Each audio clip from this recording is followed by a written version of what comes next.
Who Well, goes good first? evening, everyone, and welcome to the Brian Crombie Radio Hour on Saga 960. You know, one of the things that I love doing every day is checking out some of the cartoons that different newspapers publish, and we've got an incredible honor for you tonight because we're going to introduce you to some of the top cartoonists in the country. We have Andy Donato, who is an editorial cartoonist with the Toronto Sun. We have Guy Badeaux, who's an editorial cartoonist with Le Doigt. We got Bruce MacKinnon, who's the editorial cartoonist with the Halifax Chronicle Herald, and we got Malcolm Mays, who's the cartoonist with the Edmonton Journal. Gentlemen, how all are you? Good. Well, maybe I could just, as an intro, ask each one of you, how long have you been a cartoonist and where have you practiced your craft? Mr. Donato, maybe I could start with you.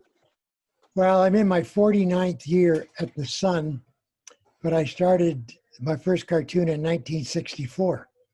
Been well over 50 years. Malcolm's making funny faces there, saying, "My God, he's old." I am old. Yeah. Malcolm Mays, maybe you could introduce yourself, sir. Go ahead, Malcolm. I started at the Edmonton Journal in 1986. So what's that? That's a lot of years ago. 33. 33? Well, you're better at math than I am, Andy. But I started as a freelancer doing weekly cartoons throughout Alberta, and then the job at the Journal opened up in '86, and I've been happily there ever since. Mr. Badeaux, how are you, sir? First of all, it's not Badeaux, it's Badeaux. Badeaux. There's no R. I'm not. I'm not with Brigitte. It's not the same thing. So I'm the cartoonist at the Le Droit in Ottawa, and I've been here since 1981. I'm a native of Montreal, and I freelanced there for 10 years. I started out at the Gazette doing caricatures of business people because Aislinn, Terry Mosher told me there was an opening there. And I freelanced for 10 years in Montreal until there was a spot that opened at Le Droit. So I moved to the capital, which is interesting because you can do Ontario cartoons, Quebec cartoons, and since it's a capital, you can do international cartoons. So it's a great place to be working from. And our final guest is Mr. Bruce MacKinnon. Sir. Hello, Brian. I started working after leaving high school and college, I freelanced a little for the Herald and ended up getting on full-time with the Chronicle Herald in Halifax in 1986. So I've been at this full-time for about 34 years.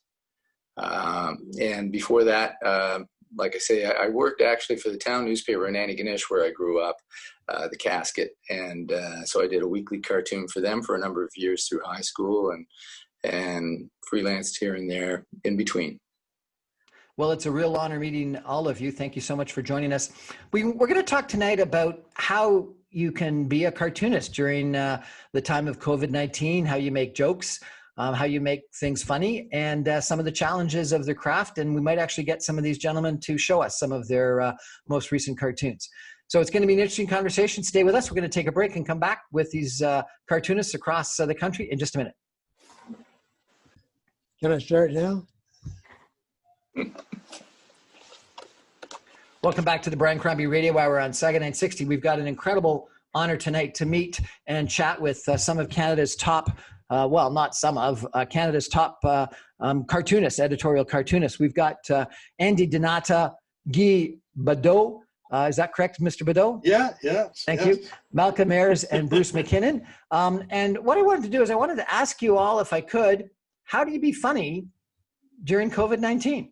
Mr. Donato, how are you funny and how do you draw cartoons during COVID-19? It's difficult because you're always torn between, you have to comment on the whole situation, but you're trying to do something that maybe is more powerful would almost be like a poster making a statement and then trying to be funny. And I've been torn between the two. It depends on the situation at the time. how it's going. If things are improving, you can be a bit funny. Things are getting bad, you got to go the other way. Anyone else want to comment on how they be funny? Oh, yeah. Sorry, go ahead, Gate. Well, if you live in Ontario or work in Ontario, it's very easy because you've got Doug Ford calling people yahoos. So that helps a lot.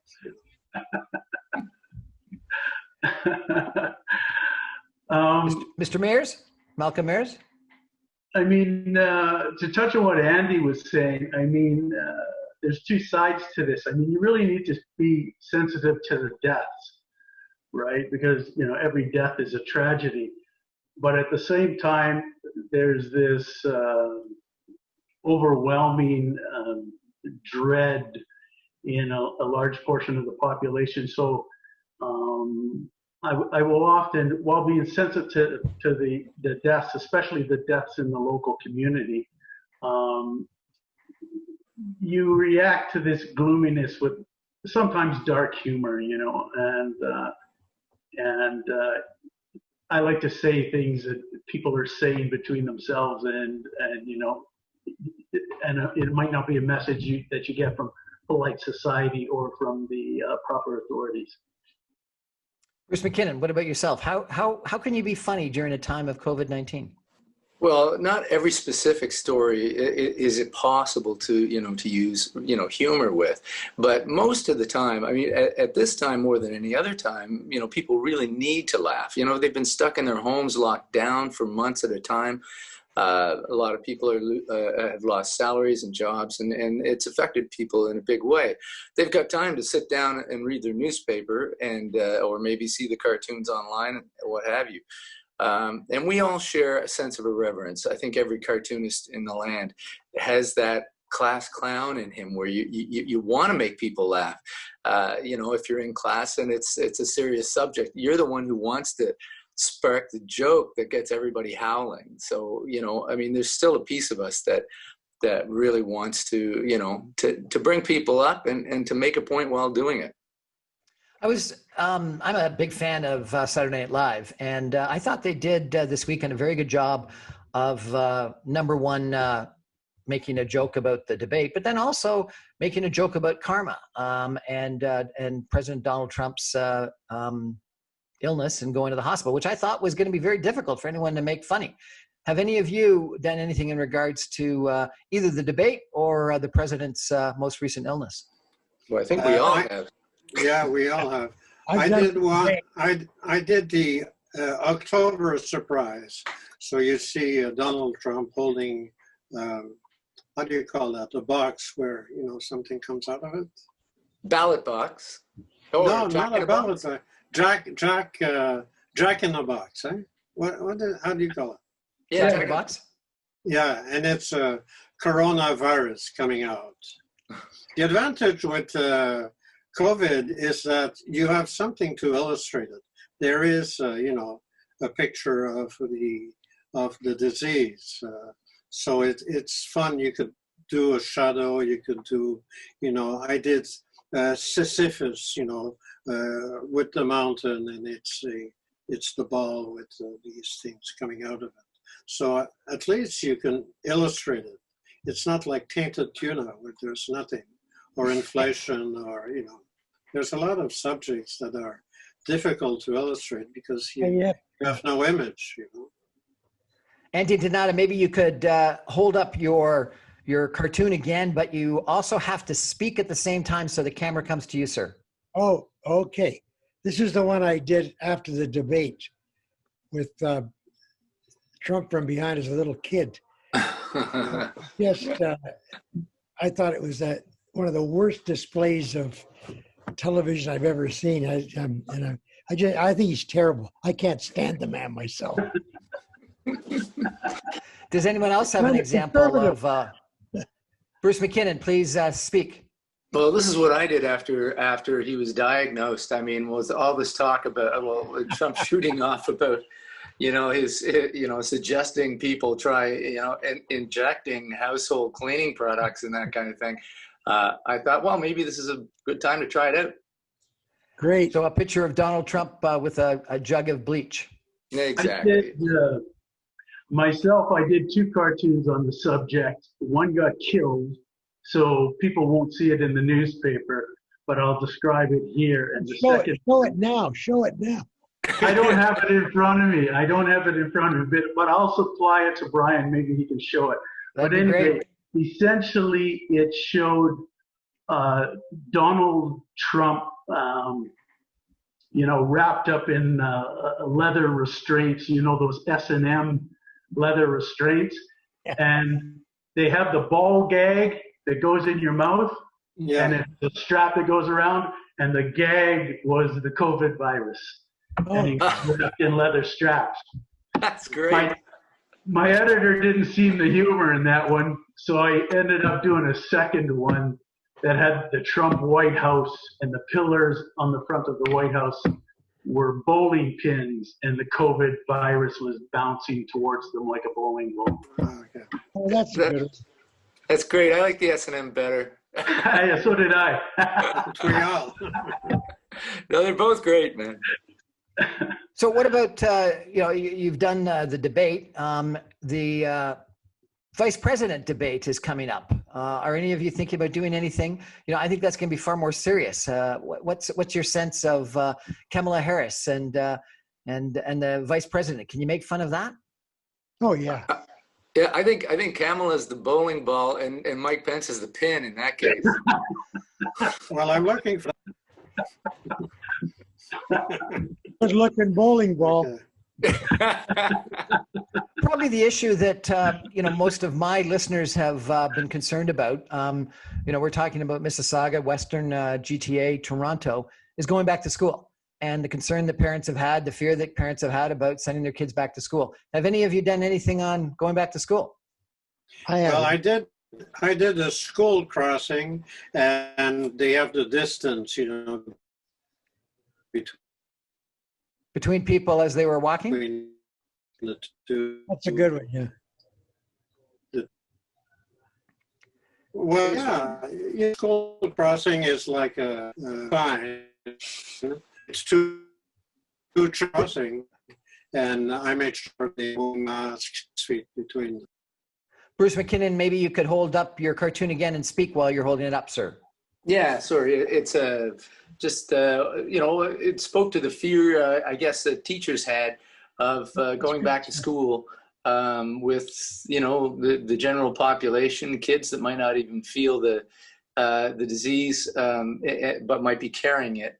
We're a little less subject to those, to the dangers here in the maritime bubble. We've done quite well. So hopefully that'll continue. But I think across the country, there were, very justifiable fears on the part of the teaching and school community. What about skeptics? We've had numerous different skeptics. We've had big protests in Toronto and Montreal and Ottawa of people that are, whether you call them anti-maskers or conspiracy theories. Have any of you tried to make fun of them? I did a cartoon of one of these panhandlers on the street with his shopping cart full of all kinds of his life savings, and he's saying something about give me your money or I'll hug you. And I don't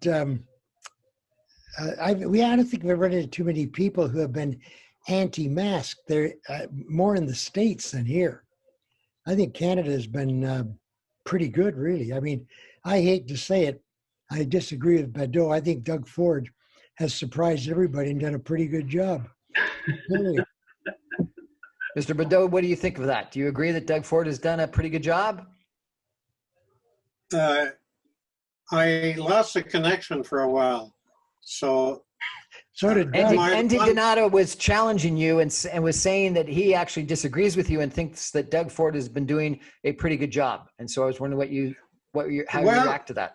Well, I think he's been doing a good job, but, he's got these expressions. You can work with Yahoo or, the problem I have is that I work in French, and there's a lot of things that Doug Ford says that I can't use unless I do an English cartoon. So that's my limitation. That makes it tough. What about our Prime Minister and his handling of COVID-19? Have any of you done cartoons of Prime Minister Justin Trudeau? Oh, yeah. Yes, of course. Yes. I mean, we've all done cartoons on that. No, but of him in handling COVID-19. Yeah, I mean, in my case out here, there's a lot of resentment with regards to some aspects of how Justin Trudeau has handled it. People appreciate the CERB and how that helped out, people who were desperate for cash, and they got it out really quick. That was really great. But what people out here resent is Justin Trudeau trying to layer his green agenda on top of the COVID. For example, he's, economically, a lot of the country, and especially Alberta, has been decimated by the job losses. And we're keen here to get back a lot of the jobs that we lost. And then what we don't like is Justin Trudeau, or what a lot of people don't like is Justin Trudeau pushing a green agenda and mixing it in with the COVID recovery. Because out here, the green agenda doesn't really work that well for our oil and gas industry, so it's not going to put many people to work here. So anyway, along that lines, I did 6 pallbearers carrying a COVID-19 coffin representing all the deaths. And then I had Justin Trudeau sitting on top of the coffin like a jockey riding the coffin with his green agenda. Good. Anyone else with a Justin Trudeau COVID-19 cartoon? Well, I did Justin Trudeau with a mask on his face, and he's got a smiley, he's got a yellow mask with a smiley. It's the only problem with Trudeau is that we could have had fun with the wee scandal, and then he prorogued Parliament, and we couldn't, because that was a nice distraction from the COVID, all these Kilburgers, brothers, and all that, unfortunately, he prorogued Parliament, and we don't talk about that anymore. But it was an issue for a good 2-3 weeks, and obviously led to the prorogation of Parliament. Now they've packed their bags and left Canada. Have any of you done any cartoons on the whole wheat controversy? Yes, I've done a few. Yeah. Can you describe what it would have been? Well, I'm trying to, I'm going back to my archives and see, I did blackface, so one image on the left is, you see Trudeau with the blackface when he was doing the Aladdin bit, and then the second one is Trudeau waving in front of a we sign, and it's called youthful mistakes or youth mistakes, because we is centered towards the youth, right. So mistakes he made in his youth or something. I don't know how to translate that. So I had a cartoonist that I interviewed a while ago who told me that he thought that your craft had a long history of trying to keep power honest, and he went back to the jesters of medieval Europe, that their job was to keep the power brokers with some humility and to keep them honest and to speak truth to power. Do you think you guys do that? We try to do the same thing. Our definition of a job is the same. The only advantage is that the jesters had their head cut off if the joke was bad. Fortunately, we don't have this. We don't have the same, thing happening to us. None of us have had our heads cut off yet, but a couple of us, we've had our hands cut off. Or not cut off, but bashed in. There have been some, if you talk globally, obviously there are far less safe places to draw cartoons than Canada. But here in Canada, we're all doing okay. My favorite expression is Dick Loker, cartoonist at the Chicago Tribune, said that it's like a blind javelin thrower at the Olympics. He doesn't get a lot of recognition, but he always has the crowd's attention. You certainly would. Mr. Donato, what is your favorite cartoon that you've done during this COVID-19 situation? Oh, COVID? I don't have one. I very seldom ever have a favorite cartoon. I'm just trying to think back. I know I've done something on Justin the odd time. My paper loves to attack Justin every time they get a chance. I think I did one on the blackface, and amazingly, they killed it. They spiked it. They wouldn't let me run it. But I don't think I have a favorite on. I think COVID is very upsetting to me. I don't like it. I think I've probably done more serious cartoons on it than I have funny cartoons. Does anyone else have a favorite cartoon that they've done on COVID? I did a cartoon of a Purell as a gas container, big truck with motorcycles. Because there was. They didn't have Purell at one time. They didn't have toilet paper at another time. So those are fun things to draw. I'll run on the cartoons. Well, we're having an interesting conversation tonight with Canada's top cartoonists. We're talking to Andy Donato, who is the editorial cartoonist at the Toronto Sun, Guy Badeaux, who is the editorial cartoonist at Le Doigt, Bruce MacKinnon, who's the editorial cartoonist at the Halifax Chronicle Herald, and Malcolm Mays, who's the cartoonist at the Edmonton Journal. We're going to take a break for some messages and come back with these four incredible gentlemen in just a minute. Stay with us. Welcome back to the Brian Crombie Radio Hour on Saga 960. Real honor for me tonight to be meeting virtually the top cartoonists in Canada and hearing their views. We've got Andy Donato, who's the editorial cartoonist at the Toronto Sun, Guy Badeaux, who's the editorial cartoonist at Le Doigt, Bruce MacKinnon, who's the editorial cartoonist at the Halifax Chronicle and Herald, and Malcolm Mays, who's the cartoonist at the Edmonton Journal. Maybe I could ask you, Malcolm Mays, you said that you had a cartoon that was turned down. Do many of you have cartoons turned down? And someone mentioned the word spike. Is that sort of the colloquial term for what happens to a cartoon that gets turned down? Yeah. That's what the Americans use. They have the Spike Award or something like Golden Spike, I think. Golden Spike. The Golden Spike. Yeah. So maybe I could go around and ask you, what's your Golden Spike for the past year? Bruce MacKinnon, have you had a spike this past year or a Golden Spike? I haven't, and there's a reason for that. I haven't had a spiked cartoon in a while. My ideas get spiked. My cartoons don't get spiked.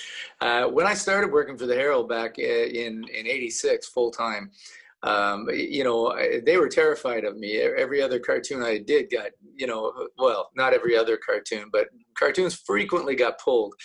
Things like during the Westray crisis and the subsequent inquiry and legal action and all that kind of stuff. They were constantly worried that I would get them sued. And so I got cartoons pulled for political reasons, matters of taste, not even legal reasons. So they used to get pulled all the time. Now I work from home.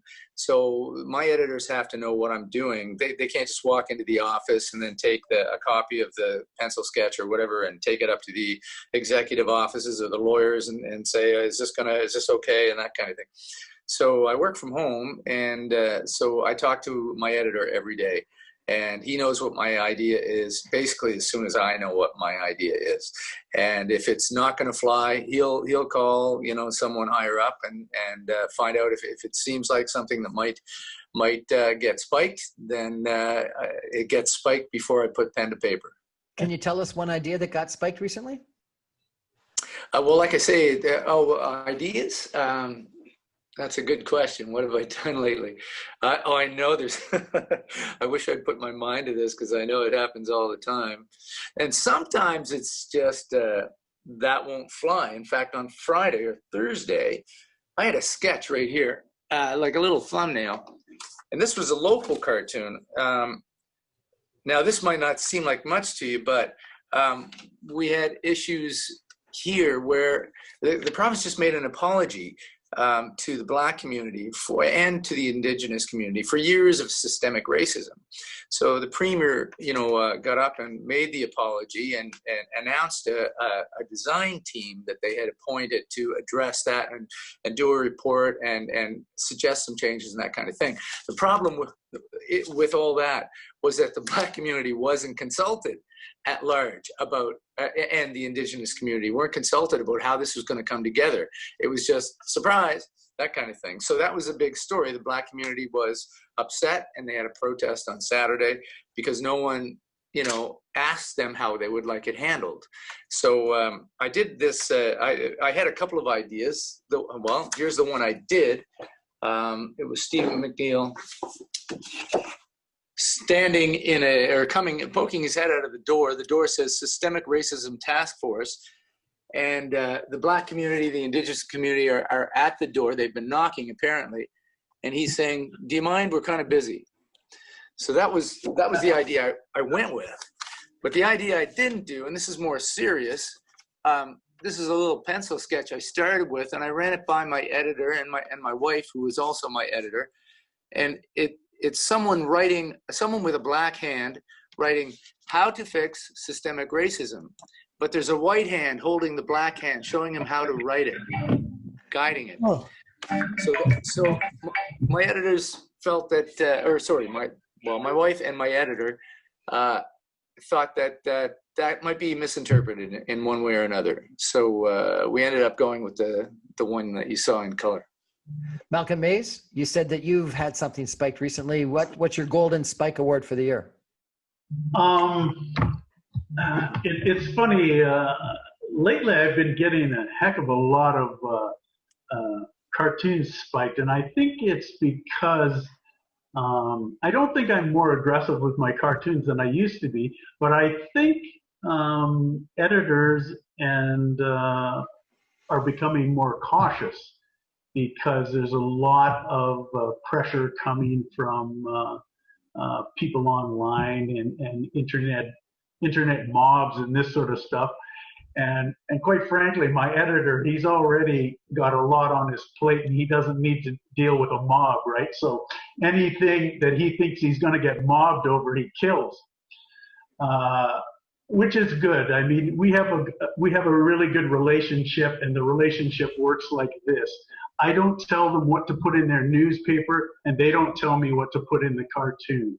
In other words, if they kill it, they kill it. That's their choice. But on the flip side of that, they don't phone me up and say, make that guy's nose bigger or something like that in the cartoon.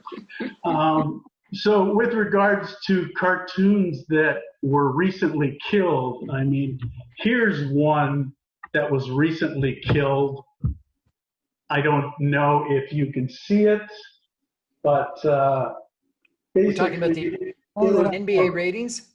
It was about the NBA and their Black Lives Matter protests, or not protests, but where they all kneel during the anthem. And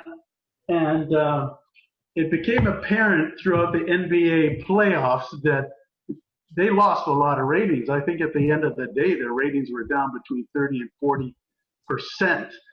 And a lot of people were saying it was because they thought the NBA had gotten too political. Anyway, I drew up that cartoon, but it sort of went against, I think my editor thought it could be interpreted as being against these anti-racism movements. So he killed it.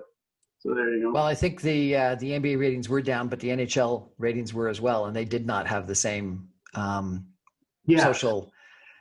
Yeah, but at the time that I did the cartoon, the NBA ratings were down, and the NHL ratings were actually up at the time.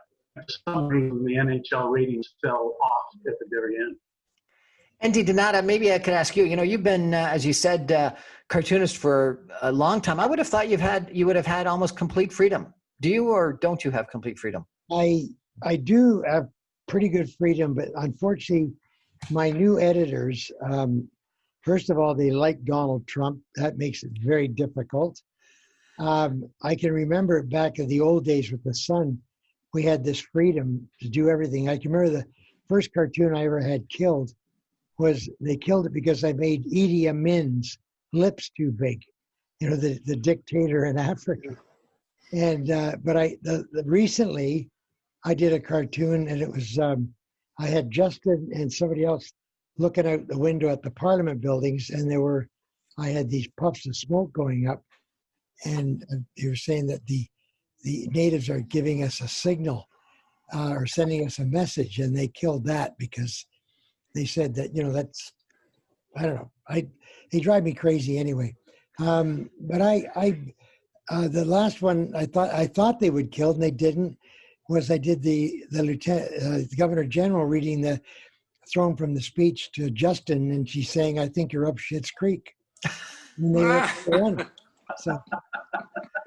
So is it political correctness that typically gets things? It is, you know, I've had discussions with my bosses, the guys that run the company, and they say things are different now. Everything is different. You can't do the things we used to get away with doing before. And I disagree with it totally. I think we should still do it, but they don't. They're very sensitive about everything. It seems like Donald Trump has completely, changed that situation, hasn't he? That he does everything that's politically incorrect and gets away with it. That's it. One of the problems with doing cartoons on Donald Trump, that he is so bizarre. It's hard to do a bizarre cartoon on him. It's hard to outfox him. I mean, he's just crazy. You know, every day he does something different. But if he can get away with doing all of these crazy things, politically incorrect things, why do you think that sort of the culture of your business is such that you can't? Oh, I don't know. I've always had this wonderful freedom at the Sun to draw whatever I want to draw. Well, there was a great... What's that? Nothing. Mr. Badeaux, did you want to say something? Yes, there was a great cartoon I saw a few months ago on a few years ago in the New Yorker. You see a cartoonist at his drawing table, and the door is open, and his wife is leaning in. He says, "You can't do that. He's already done it." You know, referring to Donald Trump. Oh. Yeah, exactly. Well, that's a good one. Speaking of, let's go back to Spike cartoons. I had a Spike cartoon recently, and it's due to the culture of my editor. There was, in Montreal, there was a statue of John A. Macdonald that was overturned, and his head was rolling. People remember that? Yes. Oh, yeah. Yeah, exactly. So I did a cartoon of the statue of John A. with the head on the foreground, and he's saying, "That's it, I quit drinking." That's great. And they spiked that? Well, they spiked it because they they said that the French-Canadian public would not know that John A. Macdonald was, a heavy drinker. Big drinker. Yeah. They should read the history books. So what can you do, Where do your ideas come from? Do you watch the news on TV? Do you read your newspapers? Like, how do you come up with your ideas? I buy them from a guy down on Argyle Street. He stands in the alley. I get them in bulk. It's just, I've had that question asked a lot of times, and I always like to tell everybody that sometimes they'll come in a split second. You know, you'll see something on TV or read something, and boom, the idea is there. And the one I remember the most, I spent 8 hours years ago trying to do a cartoon on Canada's foreign ownership policy, and I could come up with nothing. I eventually ran a blank cartoon, just a white square, and that was it. Canada's foreign ownership policy. So who knows where they come from? I always like to say, smoke good dope. Do you have to get up early like some authors say they do? Do you have to sit and stare at your drawing board for hours on end? What is it that you do that's the catalyst to come up with the ideas? I think Absolutely. the ideas, they float, they float above you and you have to catch them while they go by. The only problem is sometimes you're not the only one to see them flying. And you have to be very careful not to do, sometimes an idea will pop and you say, oh, Christ, that's too easy. And you don't do it. And nobody does it. That's terrible. But other times is everybody does the same thing. Yeah. So that's the danger. Mm-hmm. Do you look at each other's cartoons? All the time. all the time. To avoid this is- doing the same thing, And this is one of the things that's hard about drawing in today's environment. Is when we all started, we had our papers in our local environment, in our cities and that kind of thing. And we had those little fiefdoms to ourselves. We didn't have to worry as much about what other people are doing. But now you can see everyone's work on the web every day. So you have to sort of be vigilant and look to make sure that you're not doing an idea that someone already had in the paper that day. It's the internet. Yeah. Absolutely. The internet's ruining us. It's making it tougher. Certainly making it tougher. We've seen in France, as an example, cartoonists been murdered, attacked. A whole magazine been attacked. Do you worry about that? Do you worry when you skewer people that they're going to attack you? I don't. Well, I was worried. I was worried during the Danish episode, 15 years ago, the Danish cartoons, because Le Droit shares the building. At the time, we were on Rideau Street and Clarence, and the Danish embassy was 2 floors above my office. So, and they were burning them all over the place. Wow. So that was worrisome. I'm sure all of us have had threats, at one time or another from irate readers, but just ignore them. Is there a politician that's known for having a thin skin and calling you back or writing you back or calling your publisher or editor if you skewer them? John Baird. John Baird, yeah. I've only had one. Phil Gibbons, the mayor of Toronto. That was the only one. And all the time. I find that most of them, and I've met a lot of them, are, quite sociable and nice. They like the originals, or they chatter away with you and whatnot. They're quite, I guess they appreciate it. But it's normally their people and their supporters that call you up and give you a hard time. Absolutely, yeah. That's true. That's true. It happened. Yeah, it happens sometimes that somebody will call you and say, terrible, and then the politician calls you to get the original. That's right. Yeah. That's right. They do that. We're having a fascinating conversation tonight with Andy Donato, Bruce MacKinnon, Malcolm Mays, and Guy Badeaux, 4 of Canada's top cartoonists. We're going to take a break for some messages and come back with a couple of concluding comments in just a minute. Stay with us. Well, I got to say thank you to Andy Donato, who is the editorial cartoonist at the Toronto Sun, Guy Badeaux, who's the editorial cartoonist at Le Droit, Bruce MacKinnon, who's the editorial cartoonist at the Halifax Chronicle Herald, and Malcolm Mays, who's the cartoonist at the Edmonton Journal, for a fascinating conversation tonight about cartoons and trying to be funny during COVID-19. And I think it probably has got to be a real challenge. Malcolm Mays, maybe I could ask you, what do you think the future of your business, of your craft is? There's been a real sort of restructuring with cartooning, as I think Bruce alluded to before. The internet has sort of changed the game. We all used to have our little fiefdoms where we entertained the people in our local area, but now you can see cartoons on the internet from all over the world at any time. And not only cartoons, but you see these memes where people put cartoon balloons on photographs. And so now cartoonists have to compete against that. And the result has been a lot of cartoonists have lost their jobs, and that has to do with the pressures on the newspaper industry in general. You know, the newspapers are under threat from all sorts of things, mainly the internet, and so there's less newspapers, less cartooning jobs. And at a newspaper, if you're cutting personnel, you look around the newsroom, and you know, you have all these hardworking reporters and writers, and then there's this silly little guy in the corner drawing people with big noses. Usually he's the first one to go.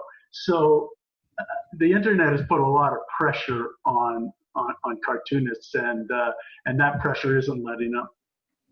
But at the same time, you have an opportunity to show your cartoon to people around the world. That's true. That's very true. And so in many cases, we have bigger audiences, but those big audiences from around the world, they don't pay the bills at the local newspaper. And the local newspaper is the one who's paying my salary. So I can have millions of people view my cartoons, but that doesn't mean anything to my local newspaper. I mean, unless they can monetize that sort of thing, and it's very difficult to do. Yeah, Any of the others, Mr. MacKinnon? Yeah, I agree 100% with Malcolm. Everything, you know, from the memes, I mean, you are competing with, anyone can take someone else's photograph, use a meme machine, put their favorite headline on it. I actually drew the Donald Trump cartoon on Friday that was supposed to appear in Saturday's paper. I woke up in the morning, found out that Donald Trump was diagnosed positive, and realized that everyone on the planet is going to have a meme out there, probably with the same thing I was thinking of with the bleach. So I did that cartoon first thing, and I told my editor, put it out there on the web right now. But it's true. You know, I mean, you can get your cartoon all over the world, but none of those people are paying the subscription. And the fact is that I had a worldwide audience until, you know, every morning when I woke up, I was drawing for the world essentially. But then 2 years ago, after whatever it was, 20, 25 years of trying, my newspaper realized that's not paying the bills, and they put me behind a paywall. So now the only people that really get to see my cartoons are subscribers to the Herald. So I have I went from having a worldwide audience to an extremely select small audience, and we're trying our best to make a go of it that way. People still steal the cartoons and put them out there on the web, but you know, essentially that's the bind the newspapers are in. They're trying to make people pay for the content that they pay the creators for. Mr. Donato, is there any money in your business? Can you make money being a cartoonist? Well, I think you could at one time, but the way it is now, let's face it, newspapers are dying. There are still a lot of people out there who love to read a paper. They want to have that paper in their hands. They don't like reading it off a screen. How long that'll last, I don't know. I'm probably into my last year as a cartoonist anyway. Once I hit 50 years, I think I'll probably become a real artist and paint for a living, if I can make a living at it. But I don't know. It's quite sad, because at one time we were the highest read thing in any newspaper, the editorial cartoonist, and now, you know, we're still highly read by a very small group of people. Sad. If some young guy or gal came to you and said that they were an incredible cartoonist and they wanted to become an editorial cartoonist, and they asked you for some advice, what would you tell them? I would tell them to go become a plumber instead. Exactly. Well, electrician. Yeah, there's more. So to go back to a figure, I used to edit a book years ago called Portfolio, the Year in Canadian Caricature, and we had like 50 cartoonists back in 1985, and you know, people from all over the country. You had cartoonists from Vancouver in the Maritimes, but now it looks more and more like the Canadian Football League. You have the West cartoonists. I think there's only one. I think Malcolm is probably one of the only few cartoonists in the West. And Hamilton would be considered the West. And I think Toronto also would be considered the West. As an analogy with the Canadian Football League, because the only place where, thriving city in Canada is Halifax or Toronto, maybe, but Toronto has the numbers, but Halifax has two great cartoonists, Malcolm, Bruce, and Michael the Adder. And otherwise, we've got 4 or 5 cartoonists in Quebec and a few in Toronto, but west of Hamilton, there's only Malcolm. Yeah, I believe that I'm the only staff cartoonist west of Toronto. You are, West of Hamilton. West of Hamilton, pardon me. Yeah. Yeah, Well, It's just all not gone. It's an honor to have you all with me. I think cartoons in the past have been able to change public opinion, have had a real impact. Is there a cartoon that either you've drawn and or one that you'd like to mention that you think has really had a catalytic impact on public opinion? Bruce MacKinnon did an amazing cartoon after there was a guard shot at the War Memorial. At the War Memorial. You know better than me, Bruce. Why don't you explain that cartoon? Oh, that was the great cartoon that he did, yeah. Well, thanks, guys. It was one of those ones, I think everybody had to deal with it. It was one of those issues that I don't think any cartoonist really wants to deal with, but it was by far the biggest news story of the week, probably the month and the year.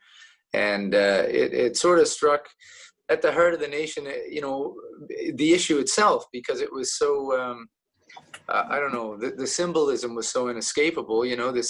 This unarmed Canadian soldier gets shot down right at the foot of the Canadian War Memorial. So we're all trying to, to say something about that in a way that, is sensitive to people's anguish and how it impacted everybody. So I did a cartoon that probably struck the right tone for the day, and I saw a lot of great cartoons that same day. Sorry, go ahead. Another one you did was the Las Vegas shooting. Yeah, a lot of, and that one was a little less, a little more on the acerbic side, a little more, it was critical of the NRA, the gun lobby. I had Uncle Sam with all these dead people around him, because upwards of 50 people were shot in that Las Vegas shooting. And Uncle Sam had jumped on to cover up someone who was in a business suit with an NRA briefcase, and saying something to the effect of, "Don't worry, I'll save you. I've got you covered." And all these other dead people were around. So that had a big impact, but it was a lot more sort of critical and a lot more the sort of cynicism that we're known for. Well, I think that you gentlemen can change public opinion, and so thank you very much for the role that you play. I check you out on a fairly regular basis, and thank you very much for joining me tonight. We've been chatting tonight with Andy Donato, the editorial cartoonist at the Toronto Sun, Guy Badeaux, who is the editorial cartoonist at Le Doigt, Bruce MacKinnon, the editorial cartoonist at the Halifax Chronicle Herald, and Malcolm Mays, the cartoonist at the Edmonton Journal. Gentlemen, thank you so much for joining me tonight. I really appreciate it. Thanks, Brian. Thanks, Brian. Thank you. Good day, everyone. Well, that's our show for tonight. And if there's anything I got to tell you is check out some of these gentlemen's cartoons. They're spectacular. And they do bring, number one, levity to our life. And then number two, sometimes just like the court jesters of a couple hundred years ago, they speak truth to power and do it in a humorous way. And we should congratulate them and thank them for that. Good night, everybody. Thank you.